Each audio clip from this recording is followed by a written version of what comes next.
Operation सिंदूर, ये नाम देश दुनिया में सभी जानते हैं कि आखिरकार क्या है। भारतीय सेना ने किस तरीके से ऑपरेशन सिंदूर को अंजाम दिया और ऑपरेशन सिंदूर के मायने क्या हैं, इसी पर बातचीत करने के लिए हमारे साथ मौजूद हैं United Service Institute of India के director general major general BK Sharma ji. India post news में आपका स्वागत है। धन्यवाद। सबसे पहले आपसे मेरा यही सवाल है सर, ऑपरेशन सिंदूर के मायने क्या है?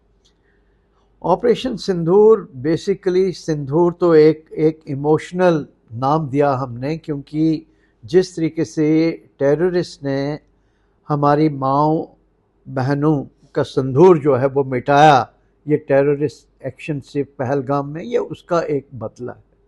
उन्हीं की रूह को शांति देने के लिए और उनकी फैमिलीज़ को ये बताने के लिए कि हम घुस घुस कर, चुन चुन कर इन लोगों को मारेंगे, ये उसी बेसिस के ऊपर ऑपरेशन सिंदूर का नाम दिया हुआ है।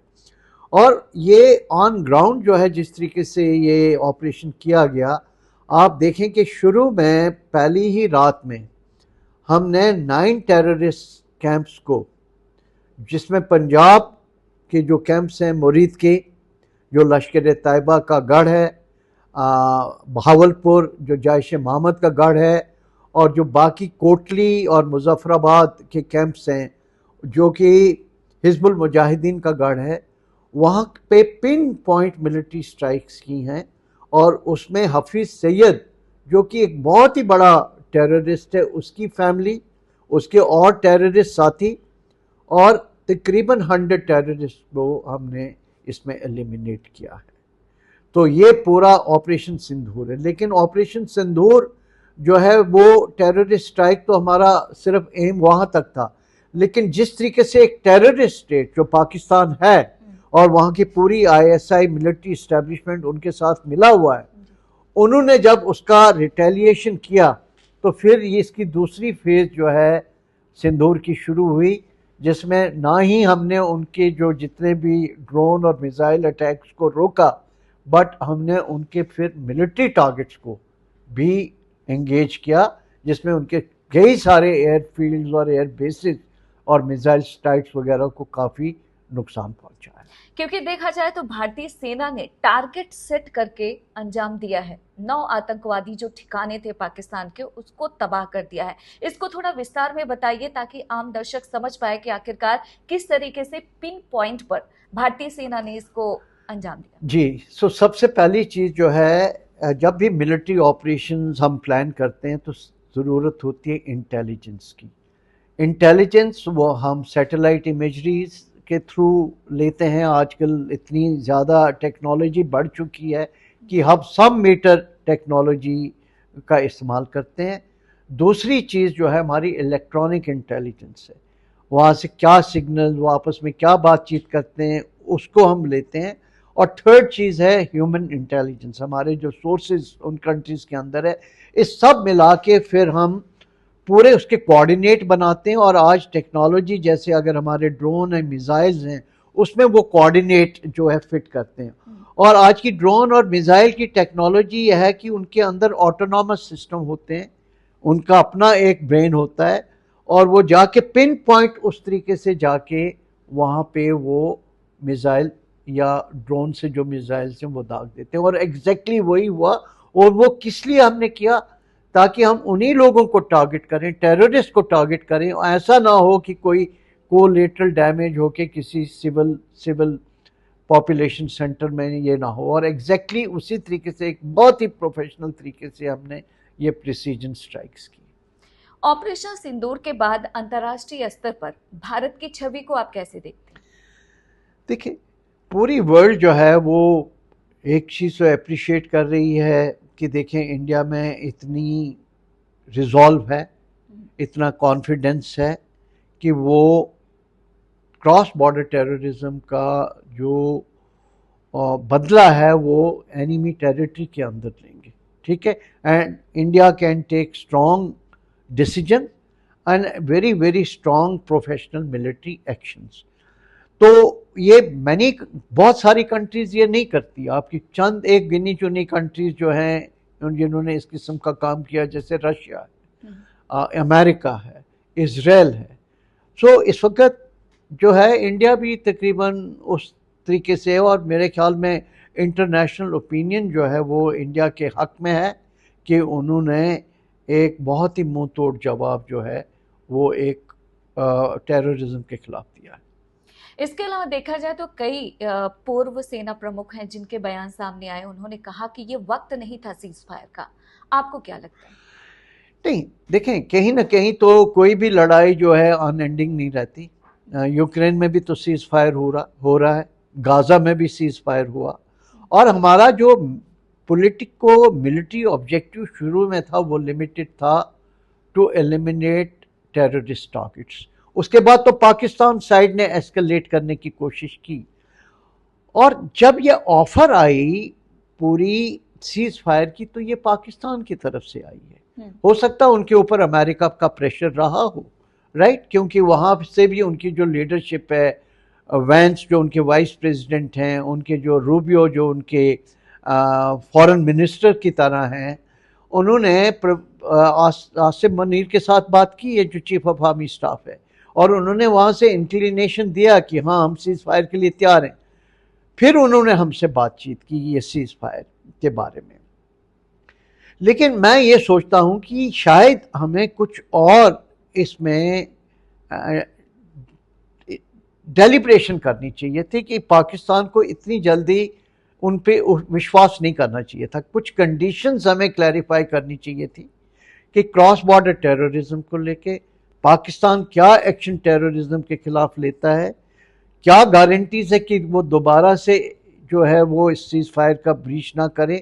ये कंडीशंस मीट करते वक्त शायद कुछ और समय हम एक रात का लेते और दूसरे दिन हम बोलते कि हम इसके ऊपर नजरसानी कर रहे हैं, हम टाइम लेंगे और देखेंगे कि पाकिस्तान का बिहेवियर क्या रहता है।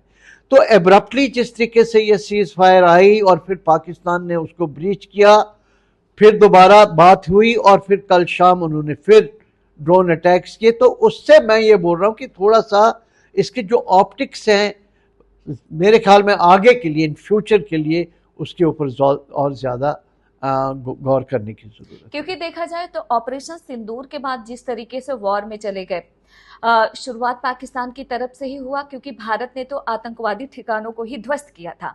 तो ऐसे में देश के जो लोग हैं वो भी कंफ्यूज हैं कि आखिरकार इससे हमें हासिल क्या। नहीं, हासिल तो बहुत कुछ हुआ, हम ये नहीं कह सकते। अगर आपने 9 टेररिस्ट कैंप को स्ट्राइक किया और वहाँ पे 100 टेररिस्ट मारे, और पाकिस्तान का जितना भी रिटेलिएशन था, उसकी जितनी मिसाइल्स और ड्रोन स्ट्राइक्स जो हैं, आप देखें कितनी कैजुअल्टीज हुई हैं हमारे अंदर, राइट। अगर उनको हमने स्टॉप किया और हमने उनके मिलिट्री टारगेट्स को टारगेट किया जिसमें उनकी मिसाइल साइट्स हैं और बहुत ही सेंसिटिव बेसिस है जैसे रावलपिंडी में, तो ओवरऑल वर्ल्ड के अंदर ये चीज़ तो बहुत क्लियर है कि हमारी मिलिट्री की जो प्रोफेशनलिज्म है या क्षमता है वो बहुत ज़्यादा है।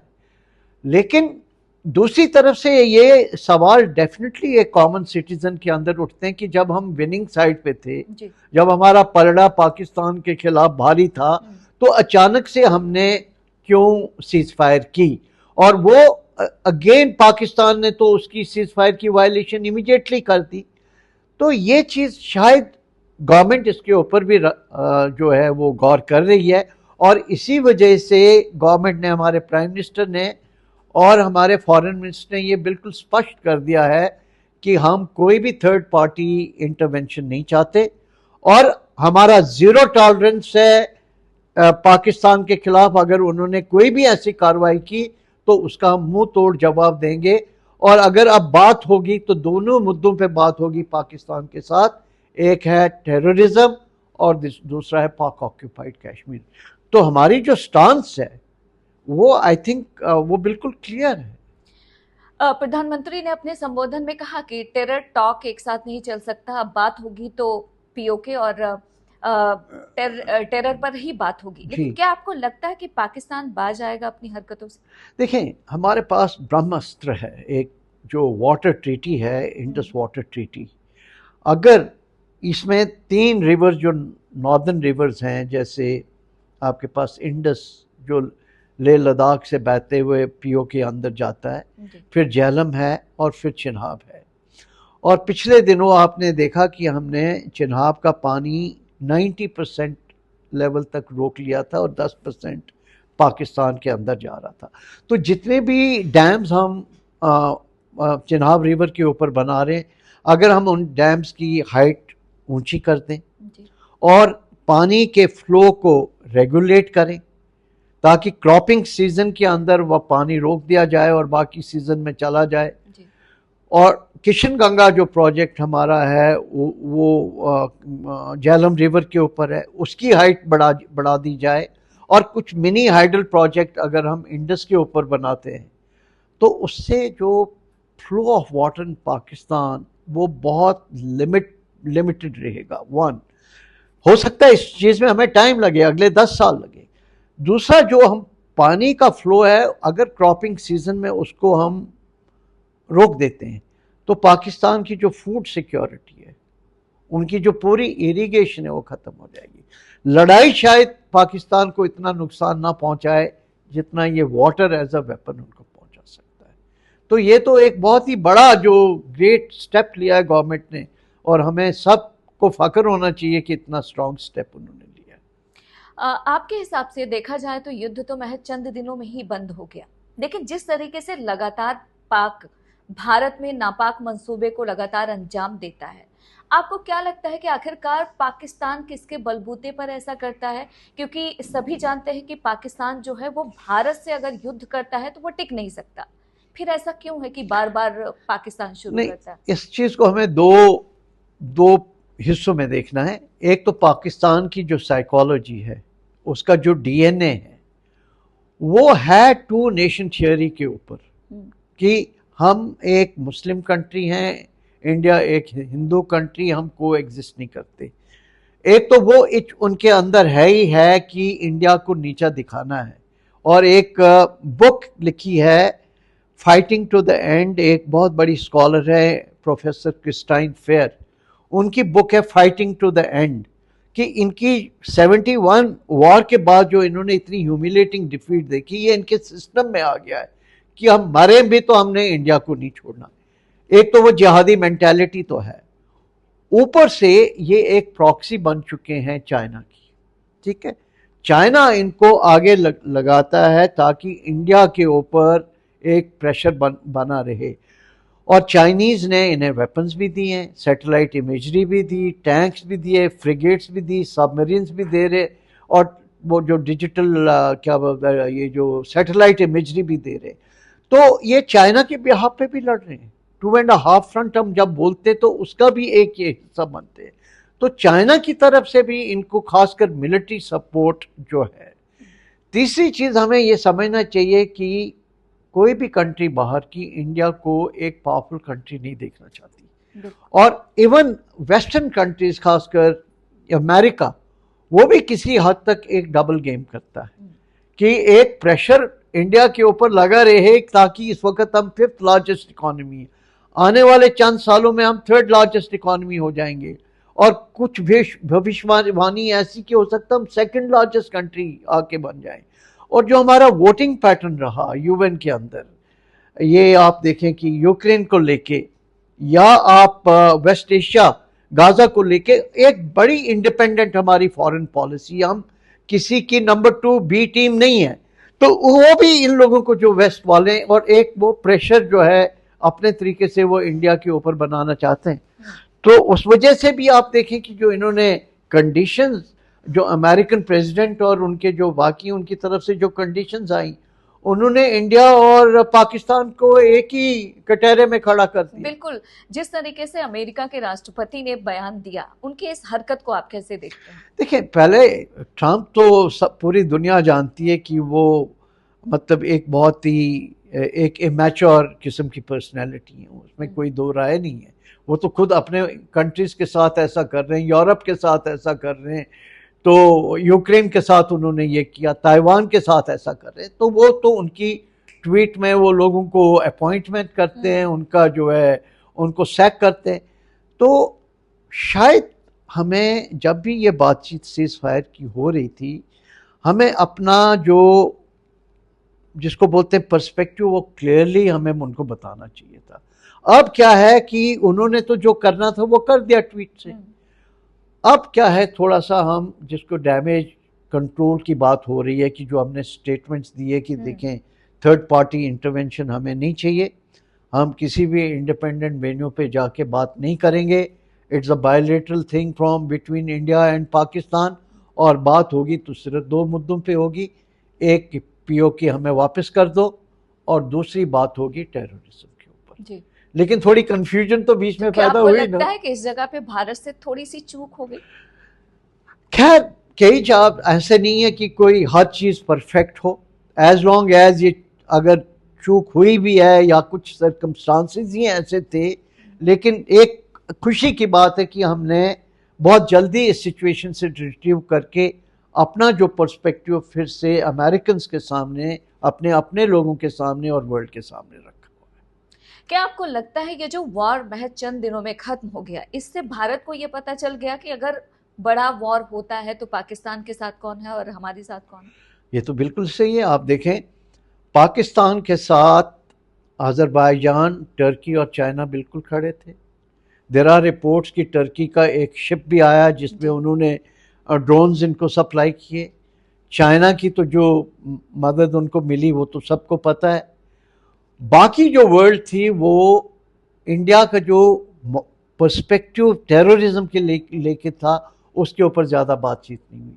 वो हम दोनों को मॉरल लेक्चर दे रहे थे कि डी एस्केलेट करो, साउथ एशिया देखें ये न्यूक्लियर फ्लैश पॉइंट है, आप डी एस्केलेट करो। टेररिज्म के ऊपर ज़्यादा लोगों ने बात नहीं की है। इससे एक लेसन जो इंडिया को लेना चाहिए, when chips are down as we say in the military, जब लड़ाई छिड़ती है आप अकेले होते हैं, ठीक है। और इसलिए हमें अपना जो डिफेंस है, सिक्योरिटी, उसको मजबूत करना है और उसके लिए ज़्यादा से ज़्यादा जो डिफेंस बजट है उसको बढ़ाना है। आत्मनिर्भर भारत का जो प्रोग्राम है उसको सीरियसली इम्प्लीमेंट करना है और पूरी अपनी सिक्योरिटी फोर्सेस को, मिलिट्री को इस तरीके से मजबूत बनाना है कि हम ना ही एक बल्कि दो फ्रंट पे अपनी जो टेरिटोरियल इंटीग्रिटी है और सोवरेनिटी उसको डिफेंड कर पाए। अंतिम सवाल आपसे, भारत की डिप्लोमेसी को आप कैसे देखते हैं?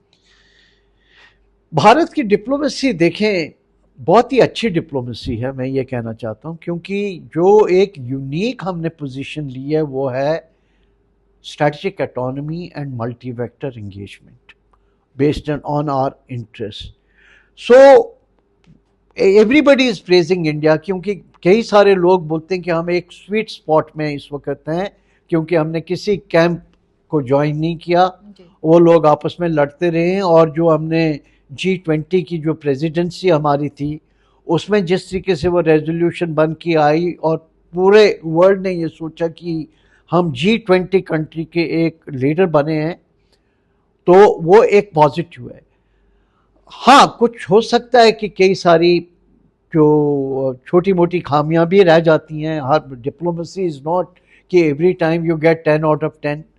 तो अगर ये जो क्राइसिस रिसेंटली हुआ इसमें कोई एक आध, बिकॉज ऑफ आवर गुडविल, अगर कोई चीज़ उसमें कमी रही होगी तो उसको भी हमने एड्रेस कर दिया। तो on the whole I will give a very high points to Indian diplomacy. धन्यवाद हमसे बातचीत करने के लिए। दिल्ली से इंडिया पोस्ट न्यूज़ के लिए ममता चतुर्वेदी।